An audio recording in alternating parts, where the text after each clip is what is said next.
శ్రీయుతాకారమానిని చిత్తచోర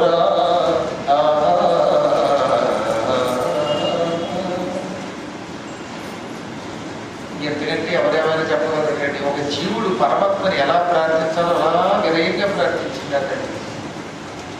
కృష్ణ,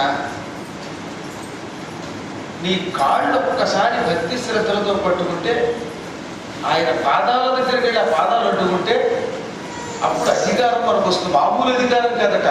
ఈ సమస్త భవనాల్లో ఎంతకంటే ఉన్నతుడు లేడు అన్నంత పదవి పొందుతాడు, అంత ఔన్నత్యం పొందుతాడు. ఎవడైనా ముందు ఇక్కడి నుంచి మొదలెడితే నెత్తికి ఎక్కగలుగుతాడు. ముందే నెత్తికితే డామ్మని ఎక్కగలుగుతాడు.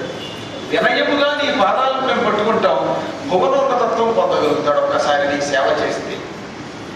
నీ పవిత్రమైన కృష్ణ వాసుదేవ అని ఒక్కసారి నాలుగుతో అంటే